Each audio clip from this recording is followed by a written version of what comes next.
Feliz sábado para cada uno, que el Señor le bendiga. Amén. Este día vamos a estudiar un tema de suma importancia, especialmente para todos aquellos que hemos tomado el nombre de adventistas del séptimo día. Vamos a regresar a lo que fue la lectura de introducción. Mateo capítulo 11, versículos del 9 al 11, dice así. Estas son palabras del Señor Jesús. Pero, ¿qué saliste a ver? ¿A un profeta? Sí, os digo, y más que un profeta. Porque este es de quien está escrito: He aquí, yo envío mi mensajero delante de tu faz, el cual preparará tu camino delante de ti. De cierto os digo, entre los que nacen de mujer, no se ha levantado otro mayor que Juan el Bautista. Pero el más pequeño en el reino de los cielos, mayor es que él. El Señor Jesucristo, en la última línea del versículo número 11, dice que el más pequeño en el reino de los cielos es mayor que Juan el Bautista. ¿Por qué? Porque Juan el Bautista, en el momento en que el Señor Jesucristo pronunció estas palabras, todavía se encontraba en la tierra, todavía se encontraba trabajando en la obra del Señor y era un ser humano sujeto a pasiones y debilidades, porque Dios nunca ha quitado el libre albedrío de ningún ser humano.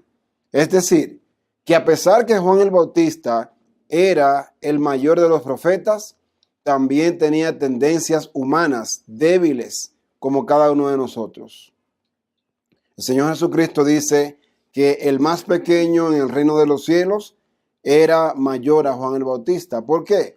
Porque ya aquellos pequeños que estaban en el reino de los cielos ya estaban libres o fuera del alcance del pecado. Así es que a Juan el Bautista todavía, a pesar de ser el mayor de los profetas, le tocaba seguir luchando para no ser vencido por su tendencia o por su carne pecaminosa. El título del estudio de este día es El precursor. ¿Qué es un precursor? Un precursor es aquel que va delante de usted, delante de alguien para hacer algún trabajo o simplemente para desempeñar el papel que le toca en este mundo. Y a Juan se le llama el precursor porque él vino delante de alguien para preparar el camino de ese alguien que vendría después de él, a saber, Jesucristo, el Mesías, el Salvador del mundo. Sin duda alguna, Juan el Bautista es uno de los personajes más fascinantes y sobresalientes de todo el registro bíblico. Su papel fue protagónico y muy importante en la obra de introducir al Mesías en la iglesia judía. Se nos dice en la inspiración que la experiencia de Juan el Bautista debe ser repetida en las vidas del pueblo remanente de Dios. A Juan el Bautista se le llama el segundo Elías. No vamos a detenernos hoy en todos los detalles o pormenores de las vidas del primero y segundo Elías, pero es bueno que cada uno de nosotros pensemos en la vida de Elías el Tisbita, en la vida de Juan el Bautista, y algo muy similar será la experiencia del pueblo remanente, el tercer Elías. El Señor ha llamado a cada uno de nosotros para preparar la senda para la gloriosa aparición de nuestro Señor Jesucristo. Cada uno de nosotros hemos sido llamados y se nos dice que al repetir la experiencia de Juan el Bautista, cada uno de nosotros tenemos que pasar por la experiencia o por las experiencias distintas. Además de ser una obra muy importante, es un trabajo un poquito incómodo e impopular. Y por lo impopular que es, sabemos de antemano que la mayoría no simplemente va a renegar o simplemente le va a dar la espalda, sino que definitivamente no va a querer hacer este trabajo, porque esto implica sacrificio y muchas veces también estaría implicando el rechazo de la gran mayoría. El Señor nos ha llamado en este tiempo de crisis para que también seamos precursores y salgamos al mundo a proclamar, como proclamó Juan el Bautista: preparad el camino del Señor, enderezad sus sendas. La Biblia nos habla del padre de Juan el Bautista. Se llamaba Zacarías y su madre se llamaba Elizabeth, que era pariente de María, la madre de Jesús. Jesús y Juan el Bautista eran primos, así como también Zacarías y Elizabeth, a pesar de que eran esposos, también eran primos. El Señor vio conveniente postergar el tiempo hasta que él decidiera responder las oraciones de Zacarías, y de Elizabeth. Zacarías, siendo un hombre justo, fiel al Señor, él sufría al ver la maldad y apostasía del pueblo de Israel. Sufría cuando él veía la perversidad que se había desarrollado en el pueblo. Sufría también cuando él miraba en qué había degenerado la religión del pueblo de Israel, en solamente una formalidad fría. Tanto las escuelas como las sinagogas habían corrompido las enseñanzas. Los doctores ya se olvidaron de los métodos de Dios para restablecer la salud física y también la espiritual. El pueblo se había vuelto materialista, se habían vuelto ciegos y seguían ciegamente a los rabinos, a los maestros del pueblo, quienes a su vez simplemente se alimentaban, se nutrían, ellos se enriquecían de la lana de las ovejas del rebaño, pero no curaban a las ovejas enfermas. En Mateo capítulo 24 y el versículo 45 y 46, el Señor Jesucristo dice: ¿quién pues es el siervo fiel y prudente, al cual puso su Señor sobre su casa para que les dé el alimento a tiempo? Bienaventurado aquel siervo al cual, cuando su Señor venga, le haya haciendo así. Lamentablemente, en el tiempo de Juan el Bautista, no abundaban los siervos fieles que le dieran al rebaño del Señor su alimento a tiempo. El Señor Jesucristo bien lo dijo cuando Él contempló al pueblo y los vio desnutridos como ovejas sin pastor.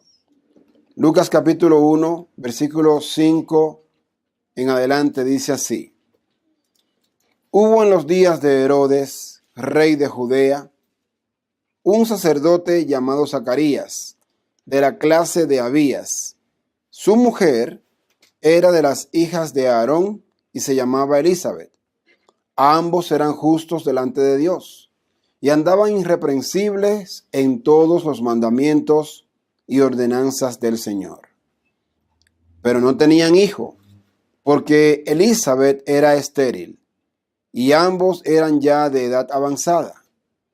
Aconteció que, ejerciendo Zacarías el sacerdocio delante de Dios, según el orden de su clase, conforme a la costumbre del sacerdocio, le tocó en suerte ofrecer el incienso, entrando en el santuario del Señor.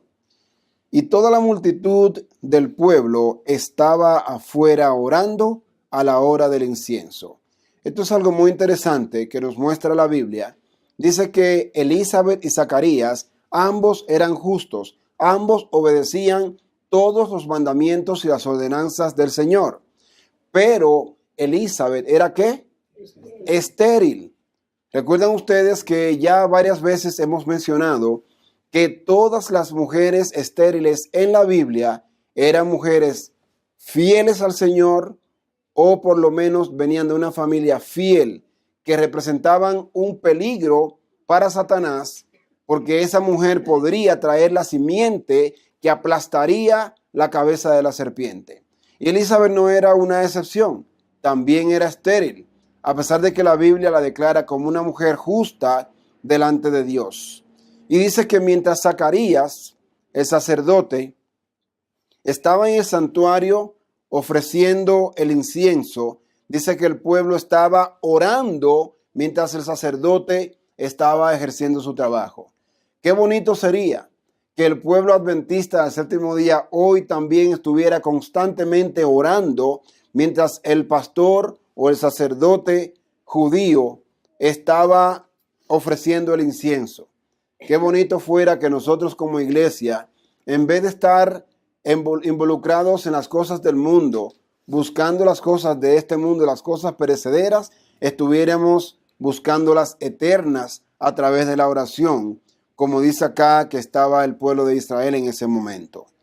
Versículo 11. Y se le apareció un ángel del Señor puesto en pie a la derecha del altar del incienso. Y se turbó Zacarías al verle y le sobrecogió temor. Pero el ángel le dijo: Zacarías, no temas, porque tu oración ha sido oída, y tu mujer Elizabeth te dará a luz un hijo, y llamarás su nombre Juan. Y tendrás gozo y alegría, y muchos se regocijarán de su nacimiento, porque será grande delante de Dios. No beberá vino ni sidra, y será lleno del Espíritu Santo aún desde el vientre de su madre. Y dice la palabra del Señor que el ángel se le apareció para darle la noticia a Zacarías de que su esposa iba a tener un hijo. Pero notemos algo interesante en la respuesta que da Zacarías. Versículo número 16. Y hará que muchos de los hijos de Israel se conviertan al Señor de ellos. Ustedes se acuerdan en la profecía que tenemos en el cierre del Antiguo Testamento, cuando el profeta Malaquías escribió acerca del Elías venidero, que él haría que los corazones de los hijos se volvieran a los padres y el corazón de los padres hacia los hijos. Ahora este hijo que le fue prometido a Elías, a Zacarías y a Elizabeth, dice que haría volver los corazones de ellos a Dios, al Dios de Israel. Versículo 17. E irá delante de él con el espíritu y el poder de Elías, para volver los corazones de los padres hacia los hijos, y de los rebeldes a la prudencia de los justos, para preparar al Señor un pueblo bien dispuesto. Dijo Zacarías al ángel: ¿en qué conoceré esto? Porque yo soy viejo y mi mujer es de edad avanzada. Y notamos algo muy interesante. Imaginemos nosotros por un momento la experiencia de Zacarías y de Elizabeth, que ellos se casaron siendo jóvenes y ya eran ancianos prácticamente. ¿Cuánto tiempo se pasaron Elizabeth y Zacarías rogándole al Señor que les diera un hijo?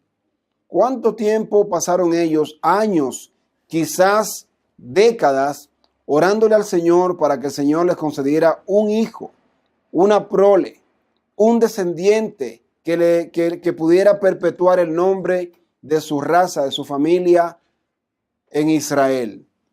Pero el Señor estaba probando a Zacarías y a Elizabeth. Y no solamente probándolos a través de su fe, de su perseverancia, sino que el Señor no había visto propicio darle hijo a esta pareja, sino hasta que llegó el momento adecuado, hasta que Israel llegó al momento propicio para enviar entonces el Señor a su pueblo, a este precursor. Versículo 19. Respondiendo el ángel le dijo: yo soy Gabriel, que estoy delante de Dios y he sido enviado a hablarte y darte estas buenas nuevas. Entonces realmente el Señor no se había olvidado de la petición de Elizabeth y Zacarías, sino que el Señor esperó el momento propicio para responder esas oraciones. Y debemos tomar esto también como un ejemplo y como un consuelo para nosotros. Es posible que estemos orando por alguna razón, por la familia, por alguna necesidad espiritual, por necesidad económica. Pero hermanos, no desmayemos, que el reloj de Dios no conoce ni premura ni demora. Y el Señor, cuando vea propicio, va a responder su oración. Posiblemente hemos estado orando por algún familiar por tiempo y no vemos respuesta. No desmayemos, porque posiblemente Zacarías y Elizabeth duraron décadas orando por un hijo. Y cuando el Señor lo vio propicio, entonces le respondió. Vamos a leer en el libro El deseado de todas las gentes, en la página 27, para conocer un poquito acerca de la condición de la iglesia judía en la primera aparición de Cristo. Dice así: el mensaje de la salvación es comunicado a los hombres por medio de agentes humanos, pero los judíos habían tratado de monopolizar la verdad que es vida eterna.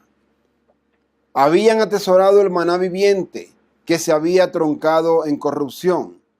La religión que habían tratado de guardar para sí llegó a ser un escándalo. Privaban a Dios de su gloria y defraudaban al mundo por una falsificación del evangelio. Se habían negado a entregarse a Dios para la salvación del mundo y llegaron a ser agentes de Satanás para su destrucción. ¿Cómo podríamos nosotros notar que la condición del pueblo judío de antaño está reeditándose, repitiéndose en el Israel de hogaño? El pueblo adventista del séptimo día, en vez de ser la luz que Dios quiso que fuera, nosotros también nos hemos troncado en tinieblas. Y dice acá que el pueblo judío llegó a ser una maldición para el mundo. Y cuando usted representa mal el carácter de Dios, como vamos a ver dentro de un momento, cuando usted tronca la religión en algo de conveniencia, cuando usted tronca o cambia o altera el evangelio de Cristo en algo que sea tan laxo y tan permisivo a la vez, que inclusive el mundano más empedernido podría hacerse o podría sentirse bien en la iglesia llamada de Dios. Lamentablemente estamos repitiendo esta historia y sigue diciendo la mensajera del Señor. El pueblo a quien Dios había llamado para ser columna y base de la verdad había llegado a ser representante de Satanás. Hacía la obra que éste deseaba que hiciese y seguía una conducta que representaba falsamente el carácter de Dios y le hacía considerar al mundo como un tirano. Es decir, que Dios era considerado por el mundo como un tirano gracias a su pueblo que le representaba. Pero ya este pueblo judío no representaba a Dios, sino que dice la mensajera del Señor que había llegado a ser representante de Satanás. Entonces, mis amados hermanos, en el Israel de antaño, Dios era conocido como un tirano. Y hoy nosotros como pueblo hemos dado a conocer a Dios como un Dios tan laxo, tan permisivo, que Dios no castiga, que Dios no reprende. Y muchos teólogos modernos, inclusive teólogos de más atrás en el tiempo, ya más experimentado, están enseñándole a las iglesias que Dios no mata. Amados hermanos, ¿cómo nosotros hemos llegado a ser un pueblo representante de Satanás? Asimismo como lo fue el Israel de antaño. Ahora, nosotros podríamos pensar en nuestra mente que lo que yo estoy diciendo es simplemente la manera como yo lo percibo, la manera como yo lo veo, y que no necesariamente tienen que ser las cosas así. Y permítame decirle que ojalá que fuera esa la historia, ojalá que fuera esa la situación, de que lo que yo acabo de decir es simplemente mi interpretación, mi percepción, o simplemente como yo veo las cosas. Pero yo le voy a confirmar lo que acabo de pronunciar. Le voy a confirmar lo que acabo de decir, leyéndolo del libro Mensajes Selectos, el tomo 1 y la página 475. Las vicisitudes de los hijos de Israel y su actitud justamente antes de la primera venida de Cristo me han sido presentadas vez tras vez para ilustrar la posición del pueblo de Dios en su experiencia antes de la segunda venida de Cristo. Es decir, que si el Señor de continuo, dice acá, vez tras vez, había estado impresionando la mente de su mensajera con la experiencia acerca de la conducta del pueblo de Israel antes que Cristo apareciera por primera vez, ¿no sería inteligente y sabio de parte nuestra entender que lo que estamos estudiando tiene que ver directamente con cada uno de nosotros como pueblo?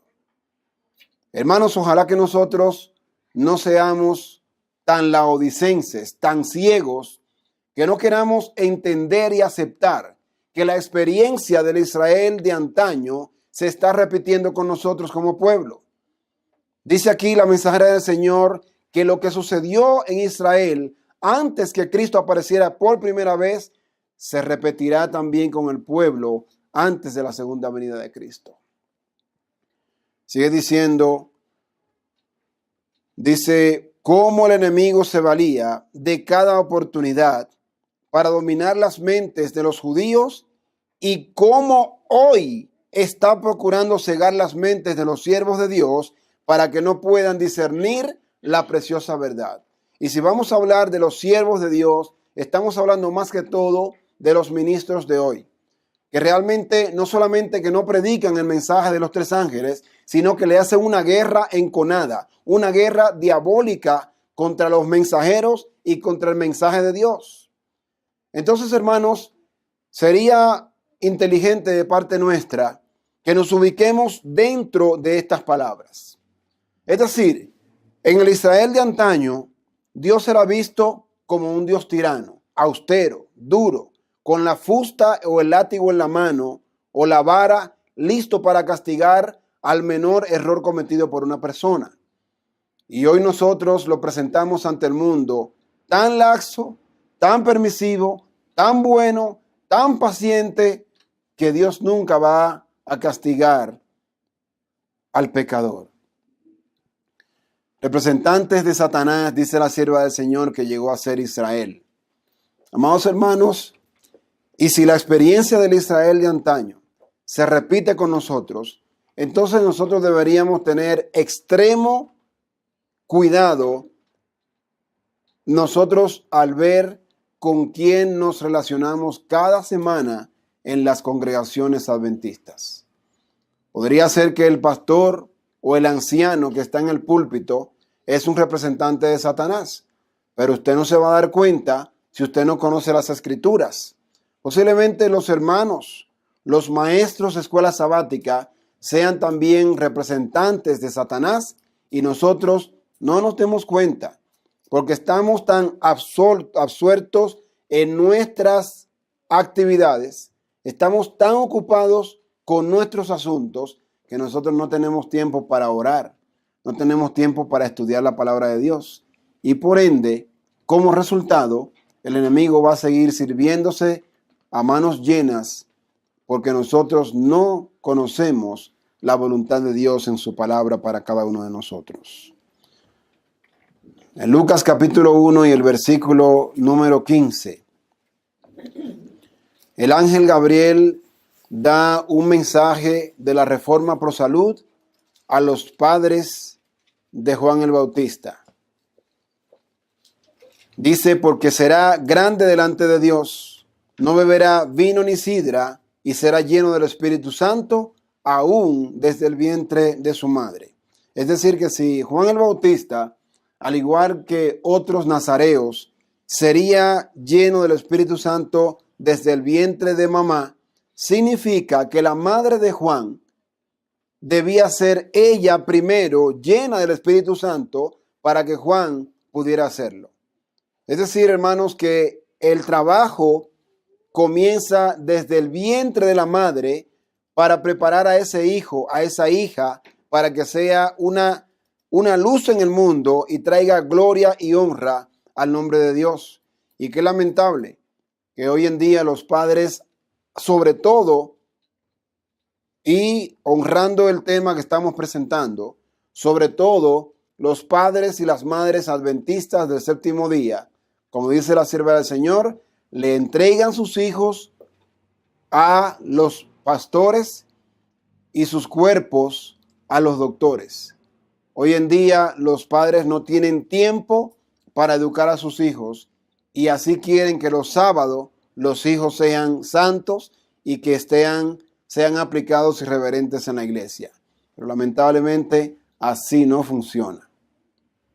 En el libro Consejos sobre el régimen alimenticio, un comentario acerca de la sierva del Señor en cuanto a la dieta de Juan el Bautista.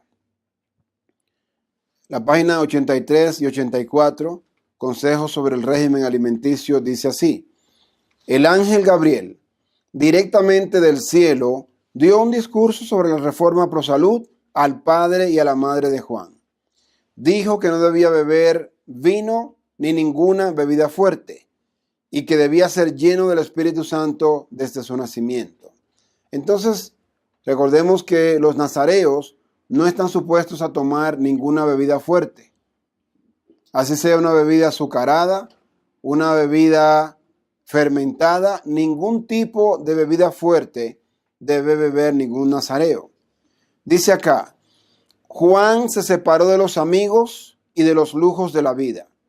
La sencillez de su vestido, un manto tejido con pelo de camello, era una reprensión permanente de la extravagancia y ostentación de los sacerdotes judíos y del pueblo en general.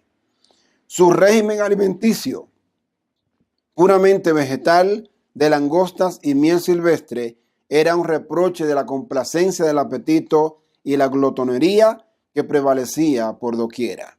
Es decir, que solamente la presencia de Juan el Bautista era un reproche para los pecadores que le rodeaban. Ahora dice acá, hermanos, algo muy interesante. Algo muy interesante.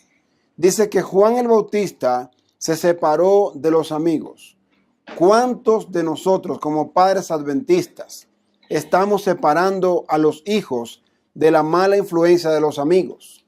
De hecho, hoy en día se ha vuelto prácticamente imposible hacer eso. ¿Por qué? Porque hoy en día los padres adventistas mandan sus hijos a las escuelas donde están los muchachos inconversos. Y en vez de ellos tomar las riendas en sus manos, en vez de ellos tomar el tiempo para educar a sus hijos, los mandan a las escuelas donde esos niños supuestamente adventistas ahora van a absorber la mala educación y las groserías de 20, 25, 30 niños mundanos, y todavía papá y mamá adventista quieren que los niños sean cristianos cada sábado. Y realmente así no va a funcionar. Juan el Bautista, primeramente, según el mensaje de Gabriel, oiga esto, que esto le pega en la cara a muchos pastores adventistas hoy en día. Juan el Bautista primero debía ser temperante. Desde el vientre de su madre debía ser temperante y luego sería usado por Dios. Hoy en día tenemos en la iglesia adventista miles y miles de teólogos que dicen que son pastores, pero todavía siguen comiendo carne de animales muertos. Y realmente, hermanos, según la Biblia y el espíritu de profecía, a Juan primero se le enseñó la temperancia. Número 2, se le enseñó a no relacionarse con la gente del mundo para no absorber la mundanalidad y el pecado. Y número 3, como resultado de la obediencia, entonces sí Juan sería usado por Dios. Juan el Bautista fue educado por sus padres en el campo. Y luego Juan el Bautista se fue hacia el desierto, más allá del campo todavía.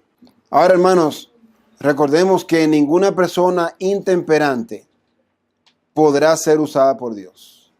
Ningún teólogo intemperante es mensajero de Dios. Usted puede dar un mensaje y puede que algunas personas se conviertan al Señor. Pero ¿sabe por qué? Dios lo hace por misericordia a aquel que lo está escuchando a usted y no porque usted realmente tenga el sello de aprobación de Dios. Tenga eso claro, porque Dios no miente. Y nosotros no podemos ser intemperantes, hacer las cosas como a mí me plazcan, como a mí me parezcan, rompiendo el orden bíblico y decir yo soy un hijo de Dios, una hija de Dios, o yo soy un mensajero de Dios. No, señor, usted podrá ser un mensajero de la iglesia, pero no de Dios. Vamos a ver entonces por qué Juan el Bautista fue educado por sus padres en el campo. ¿Dónde fue educado Juan? En el campo. Y Juan no fue preparado como teólogo en las escuelas rabínicas o en las escuelas de la iglesia. En el libro Deseado de todas las gentes, página 76, dice lo siguiente: abundan los errores y las fábulas. Se han multiplicado las trampas de Satanás para destruir a las almas. Todos los que quieran alcanzar la santidad en el temor de Dios deben aprender las lecciones de temperancia y dominio propio. 2 lecciones. ¿De qué? Temperancia y dominio propio. Sigue diciendo: las pasiones y los apetitos deben ser mantenidos sujetos a las facultades superiores de la mente. Si es que yo tengo facultades superiores en la mente. Porque si yo no tengo tiempo para orar, para estudiar, para estar en comunión con Dios, yo no tengo ninguna facultad superior para sujetar los apetitos y las pasiones. Sigue diciendo, hablando de la temperancia y el dominio propio que debemos ejercer y que no es una opción, dice la sierva del Señor: esta disciplina es esencial para la fuerza mental y la percepción espiritual que nos han de habilitar para comprender y practicar las sagradas verdades de la palabra de Dios. La temperancia y el dominio propio, repito, para que quede grabado y bien grabado en nuestras mentes, la temperancia y el dominio propio, dice, son esenciales, no opcionales. Dice, son esenciales para la fuerza mental y el discernimiento o la percepción espiritual. ¿Cómo puede un teólogo que come carne, teólogos que miran televisión, que miran y escuchan las cosas del mundo, llamarse pastor del rebaño de Dios?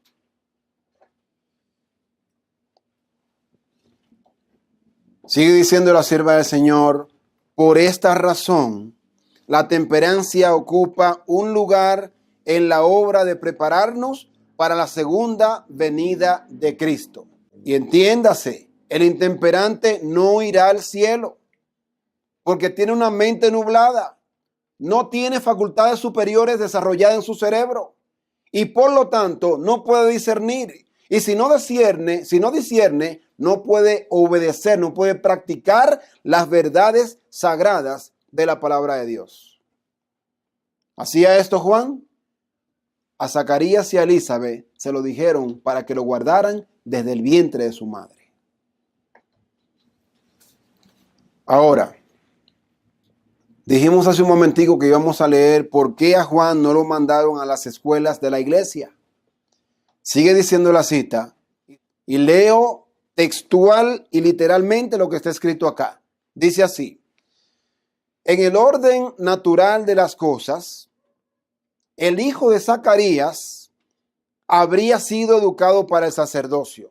Es decir, como papá era sacerdote, lo natural era que Juan el Bautista fuera educado como ¿qué?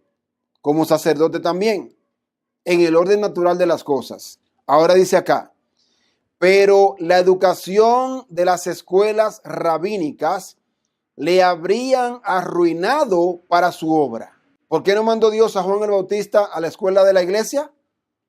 Porque lo iban a dañar, lo iban a arruinar. Dios no le envió a los maestros de teología para que aprendiese a interpretar las escrituras. Le llamó al desierto para que aprendiese de la naturaleza y del Dios de la naturaleza. Hoy en día los pastores quieren educar a los hijos para que sean pastores también. Y los mandan a la escuela a estudiar teología. Pero el papá todavía no sabe ser pastor. ¿Y qué pastor va a ser el hijo? Ahora, Juan tenía que lidiar con sus propias tentaciones, con sus propias debilidades. Y por su clara percepción, él podía discernir los peligros, los ataques del enemigo y también resistirlos. El trabajo que Dios había encargado a Juan era un trabajo difícil y hasta un poco extraño. Vamos a leer lo que dice Mateo en el capítulo número 3, del versículo 4 en adelante. Y Juan estaba vestido de pelo de camello y tenía un cinto de cuero alrededor de sus lomos. Y su comida era langostas y miel silvestre. Hermanos, la Biblia no menciona las cosas por coincidencia, o en forma casual o fortuita, o porque sí. Cuando la Biblia dice cómo estaba vestido Juan el Bautista, y así también el primer Elías el Tisbita, era conocido por su vestimenta también. El tercer Elías, el pueblo remanente de Dios, debe conocerse también por su vestimenta. Realmente no se distingue quién es y qué no es hoy en día. Las damas adventistas simplemente usan una falda el sábado y usted no la ve con una falda nunca jamás durante la semana, porque no hemos creído a la palabra de Dios. No hemos creído. Versículo 5. Vamos a ver la obra que desarrollaba Juan el Bautista. Y era una obra extraña, una obra incómoda. Versículo 5. Y salía a él Jerusalén y toda Judea y toda la provincia de alrededor del Jordán. Y eran bautizados por él en el Jordán, confesando sus pecados. Al ver él que muchos de los fariseos y de los saduceos venían a su bautismo, les decía: generación de víboras, ¿quién os enseñó a huir de la ira venidera? Haced pues frutos dignos de arrepentimiento, y no penséis dentro de vosotros mismos: a Abraham tenemos por padre, porque yo os digo que Dios puede levantar hijos a Abraham aún de estas piedras. Ahora veamos el trabajito de Juan el Bautista. Dice que salía a él Jerusalén, Judea, los fariseos, los saduceos, y llegaban inclusive soldados romanos, publicanos. Todo tipo de gente llegaba a escuchar la predicación de este nuevo maestro, muy popular por cierto. Y llegaban los grandes líderes del pueblo. Ahora imagínese usted, en nuestro caso, que llegaran acá los grandes líderes del pueblo adventista del séptimo día. Y yo como pastor y predicador, en mi sermón comienzo prácticamente a insultarlos como hizo Juan el Bautista. En vez de Juan el Bautista darle la bienvenida a los líderes de Israel, comenzó a decirle generación de víboras. No era muy fino Juan el Bautista al recibir a sus invitados. Ahora, Juan el Bautista era dirigido por el Espíritu Santo y de eso no tenemos ninguna duda. ¿Por qué Juan el Bautista en su campaña de predicación, en su campaña evangelística, cuando tiene estos invitados, asistentes tan distinguidos, conocidos por todo el pueblo, en vez de darle una bienvenida calurosa, que todo el mundo se diera cuenta que estaban los grandes líderes presentes ahí, él los recibe con una frase: generación de víboras? Vamos a seguir leyendo y ustedes vamos a darnos cuenta por qué Juan el Bautista les dio esta bienvenida. Versículo número 10. Y ya también el hacha está puesta a la raíz de los árboles. Por tanto, todo árbol que no da buen fruto es cortado y echado en el fuego. Yo a la verdad os bautizo en agua para arrepentimiento, pero el que viene tras mí, cuyo calzado yo no soy digno de llevar, es más poderoso que yo. Él os bautizará en Espíritu Santo y en fuego. Su aventador está en su mano, y limpiará su era, y recogerá su trigo en el granero, y quemará la paja en fuego que nunca se apaga. Ahora vamos a leer el comentario de la mensajera del Señor en el deseado de todas las gentes, página 80 al 82, y hay un comentario muy interesante que quiero compartir con ustedes. Dice así: muchos de los escribas y fariseos vinieron confesando sus pecados y pidiendo el bautismo. Se habían ensalzado como mejores que los otros hombres y habían inducido al pueblo a pensar, dice, a tener una alta opinión de su piedad. Ahora se desenmascaraban los culpables secretos de su vida. Ahora, ¿cuándo? Cuando llegaron frente a Juan el Bautista. Y como Juan el Bautista hablaba con el Señor, el Espíritu Santo reveló a Juan las intenciones de estos hombres, que no era bautizarse realmente porque sintieran dolor por el pecado, dolor por haber ofendido al Señor, dolor por haber descarriado a todo un pueblo. A ellos no les interesaba nada de eso. Vamos a ver qué era lo que ellos buscaban. Dice: pero el Espíritu Santo hizo comprender a Juan que muchos de estos hombres no venían por verdadera convicción del pecado. Eran oportunistas. Como amigos del profeta, amigos de Juan el Bautista, esperaban hallar favor ante el príncipe venidero. ¿Qué querían ellos? Estaban preparando su camino para cuando llegara aquel príncipe que Juan anunciaba, ellos tuvieran un gran puesto en el gabinete del nuevo gobierno. Esa era la intención de ellos. No era compunción ni arrepentimiento por el pecado. Sigue diciendo la sierva del Señor: pensaban en fortalecer su influencia sobre el pueblo al recibir el bautismo de manos de este joven maestro popular. Estas cosas son escritas para nuestra admonición, en quienes los fines de los siglos han parado. Y ahora nos aplica esta experiencia a nosotros como pueblo. Dice así: ¿con cuánta frecuencia interpretamos erróneamente las bendiciones de Dios y nos lisonjeamos de que somos favorecidos a causa de alguna bondad nuestra? Dios no puede hacer en favor nuestro lo que anhela hacer. Sus dones son empleados para aumentar nuestra satisfacción propia y para endurecer nuestro corazón en la incredulidad y el pecado. Juan declaró a los maestros de Israel que su orgullo, egoísmo y crueldad demostraban que eran una generación de víboras. Eran orgullosos, crueles y egoístas, los maestros de la religión del pueblo.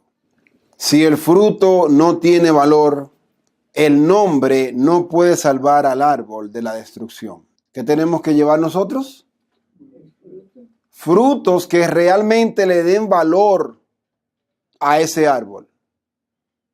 Porque la Biblia dice que un árbol malo no puede dar buen fruto y que un árbol bueno no puede dar un mal fruto. Es decir, que el fruto debe acompañar o compensar la apariencia de ese árbol. Juan declaró a los judíos que su situación delante de Dios había de ser decidida por su carácter y su vida. Ahora, hermanos, ¿cuántas veces o cuántos días a la semana manifiesto yo mi carácter? ¿Solamente los sábados? Nosotros reflejamos, manifestamos el carácter, lo que realmente somos, sobre todo los otros 6 días a la semana. Usted puede ponerse una careta o un disfraz de cristiano en sábado, pero usted a Dios no lo va a engañar. Yo no puedo engañar a Dios. Yo no puedo burlarme de Él. Y la sierva del Señor dice que Juan el Bautista le dijo al pueblo, especialmente a los líderes, que su fruto, el fruto de ese árbol, el valor iba a ser determinado por el carácter y lo que ellos vivían día a día. La profesión era inútil. Si su vida y carácter no estaban en armonía con la ley de Dios, ellos no eran su pueblo. Y realmente no importaba cuánto dijeran. Simplemente si no obedecían, no eran pueblo de Dios. Y hoy en día, hermanos, ¿qué es lo que encontramos? En el pueblo de Dios hoy en día se ha relajado tanto la religión de Cristo que usted ve personas que son bautizadas hasta con las prendas puestas en el cuerpo. Los aretes, los anillos, las pinturas, ni siquiera eso ya tiene cuidado lo que es el predicador o el anciano o los líderes que están preparando a una persona para los bautismos. Hoy en día las damas suben al púlpito hasta con pantalones. Los predicadores hacen chistes, se usan en el tiempo sagrado del culto payasos o pantomima o mima, como le llamen por acá. Realmente, hermanos, la religión de Cristo se ha relajado tanto que, como dice la sierva del Señor, aún Satanás y sus ángeles serían mejores miembros que nosotros en las iglesias. Si quieren les comparto la cita, se encuentra en Primeros Escritos, página 227. Las enseñanzas halagadoras provienen de Satanás y sus ángeles. Ellos trazaron el plan y los cristianos nominales lo llevaron a cabo.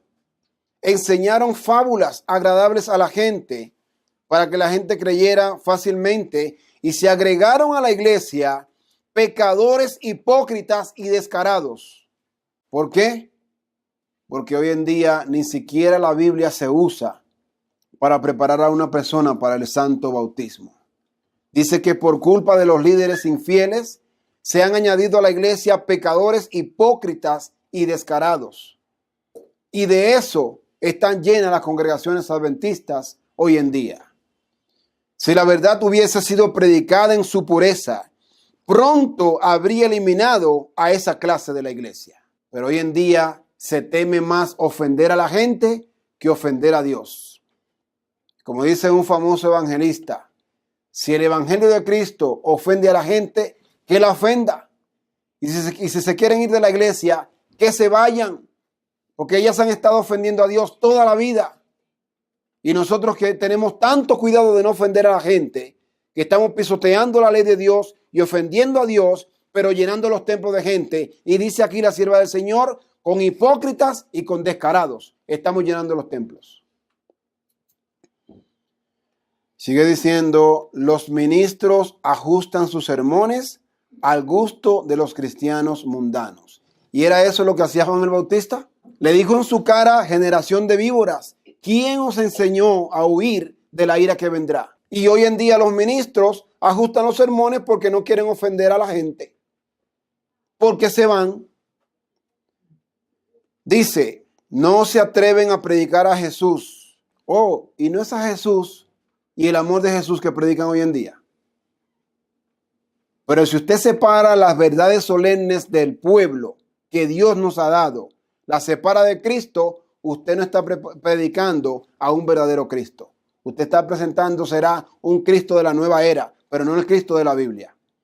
Y sigue diciendo, repito, no se atreven a predicar a Jesús ni en las penetrantes verdades de la Biblia, porque si lo hiciesen, estos cristianos mundanos no quedarían en las iglesias. Sin embargo, hay un problema de dinero, dice acá. Por el dinero. Como la mayor parte de ellos son gente rica, los ministros procuran retenerlos, aunque sean menos merecedores de estar en la iglesia que Satanás y sus ángeles. Esas son palabras mayores. Palabras mayores. Dice que se han añadido a la iglesia pecadores hipócritas y descarados, y que merecen estar en la iglesia menos que el diablo y sus ángeles. ¿Y por culpa de quién? Por los pastores infieles que no se atreven a predicar las verdades penetrantes de la Biblia, porque si lo hacen, la gente que le trae la platica se le va de la iglesia. Y hoy hay más temor al ser humano y a la plata que realmente por el honor de Dios y por su palabra. Vamos a ver que Juan el Bautista predicó un sermón corto, muy corto. Posiblemente uno de los sermones más cortos que usted pudiera escuchar en toda su vida. Pero ese sermón tan corto le costó la vida a Juan el Bautista. Marcos capítulo 6 del 14, versículo 14 en adelante. Dice así: oyó el rey Herodes la fama de Jesús, porque su nombre se había hecho notorio, y dijo: Juan el Bautista ha resucitado de los muertos, por eso actúan en él esos poderes. Otros decían: es Elías, y otros decían: es un profeta o alguno de los profetas.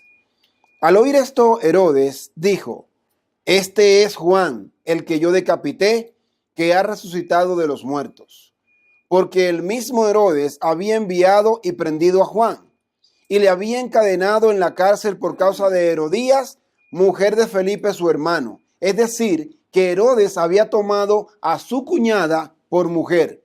Le había quitado la mujer a su propio hermano, pues le había tomado por mujer. Porque Juan decía a Herodes: no te es lícito tener la mujer de tu hermano. Y ese fue todo el sermón de Juan el Bautista. ¿Cuántas palabras?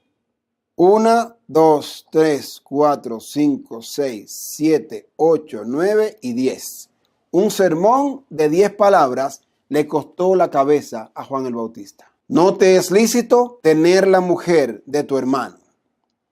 Versículo 19. Herodías le acechaba. ¿Y qué quería? Matarle, y no podía, porque Herodes temía a Juan, sabiendo que era varón justo y santo, y le guardaba a salvo. Y oyéndole, se quedaba muy perplejo, porque le escuchaba de buena gana. Pero venido un día oportuno, en que Herodes, en la fiesta de su cumpleaños, daba una cena a sus príncipes y tribunos y a los príncipes de Galilea, entrando la hija de Herodías, danzó. La hija de Herodías se llamaba Salomé, nos dice el historiador Flavio Josefo. Salomé entró, danzó y agradó a Herodes y a los que estaban con él a la mesa. Y el rey dijo a la muchacha: pídeme lo que quieras y yo te lo daré. Y le juró: todo lo que me pidas te daré, hasta la mitad de mi reino. ¿Se acuerdan ustedes del rey Asuero? Cuando estaba contento y le prometió de todo también a Esther, y le dijo: yo te doy lo que tú quieras, hasta la mitad de mi reino yo te doy, porque estaba feliz. Y aquí Herodes hizo lo mismo. Parece como que eso se había vuelto una costumbre entre los reyes, prometer el reino, y sobre todo a una mujer. ¿Ok? Así es que Herodías y Salomé no desperdiciaron la oportunidad. Versículo 24. Saliendo ella, dijo a su madre: ¿qué pediré? Y ella le dijo: la cabeza de Juan el Bautista. Qué caro ese bailecito. Entonces ella entró prontamente al rey y pidió diciendo: quiero que ahora mismo me des en plato la cabeza de Juan el Bautista. Y como el rey ya había prometido, no podía retractarse de su palabra. Se entristeció mucho, pero a causa del juramento y de los que estaban con él a la mesa, no quiso desecharla. Y enseguida el rey, enviando a uno de la guardia, mandó que fuese traída la cabeza de Juan. El guarda fue, le decapitó en la cárcel y trajo su cabeza en un plato y la dio a la muchacha, y la muchacha la dio a la madre. Cuando oyeron esto sus discípulos, vinieron y tomaron su cuerpo y lo pusieron en un sepulcro. Ahora, hermanos, ¿qué tipo de mujer es esta? Que no se inmutó para nada. Esa cabeza todavía estaba caliente y echando sangre. Simplemente fueron, lo decapitaron, pusieron la cabeza en el plato y se lo llevaron a la mujer. Eso no fue que la lavaron, que esperaron, que espere su momento. No, con la sangre todavía caliente se la llevaron y ella estaba contenta porque logró lo que quería. Ahora bien, vamos a analizar este cuadro de Herodes, Herodías, Salomé y Juan el Bautista, que son los protagonistas en esta historia. ¿Ok? Nosotros tenemos los tres Elías. Elías el Tisbita, que tuvo que enfrentarse a una mujer que era ¿quién? Jezabel. Tuvo que enfrentarse contra un hombre que era Acab. ¿Ok? Y tuvo que enfrentarse también con un pueblo apóstata que quería también llevar a cabo la voluntad de Jezabel y de Acab. Ahora, en Herodes nosotros tenemos el poder político. Herodes ejercía el poder político. En Herodías tenemos a la madre de las rameras. Y en Salomé tenemos a la hija de las rameras o el protestantismo apóstata, que se van a unir los tres en una triple alianza, como dice el libro de Apocalipsis, capítulo 17. Y tenemos también la triple alianza como el Señor lo describe en el conflicto de los siglos.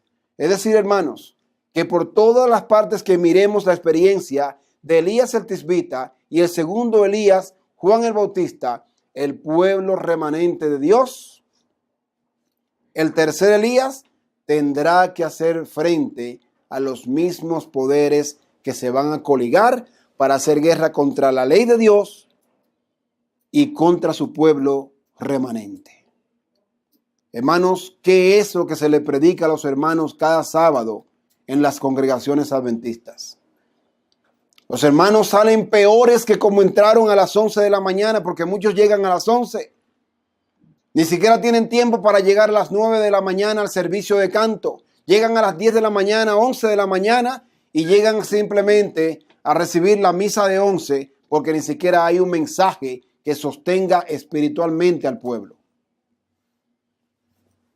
Y la gran mayoría de los hermanos adventistas hoy en día ni siquiera se imagina por la crisis, por la persecución que tendrán que pasar por haber tomado el nombre de adventistas. Pero tristemente muchos, bajo el fragor, bajo el fuego de la persecución, van a apostatar porque no han sido alimentados por los pastores del rebaño.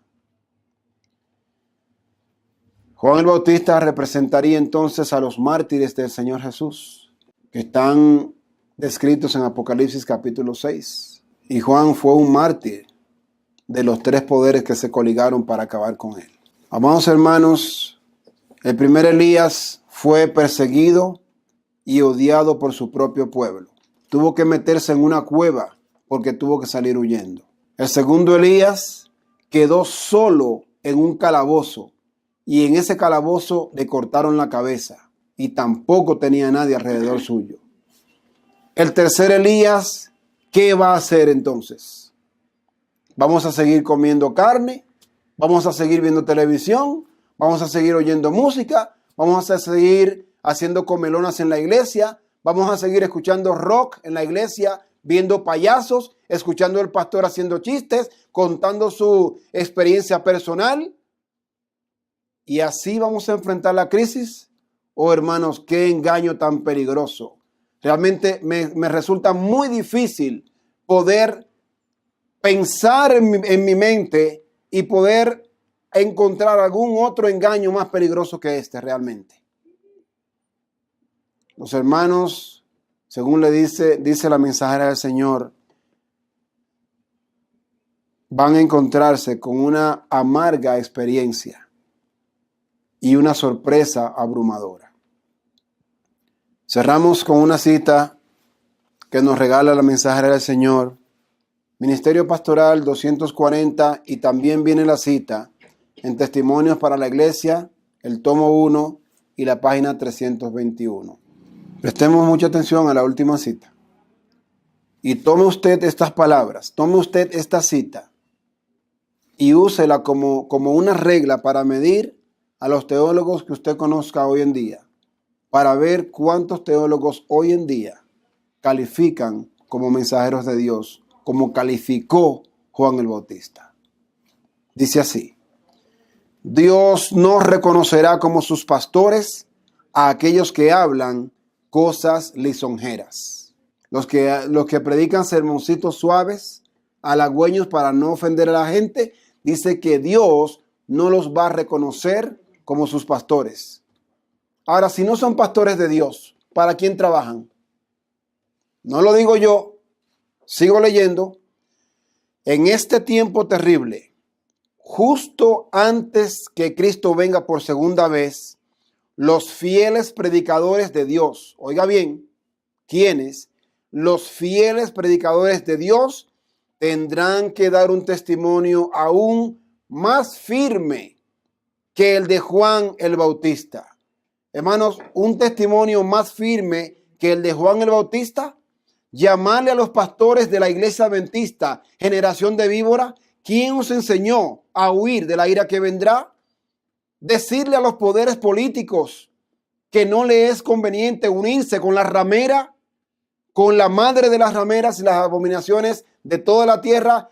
Ese es el trabajo de Juan el Bautista. Fue el trabajo de Juan el Bautista. Pero ¿por qué será más serio y más pesado para nosotros?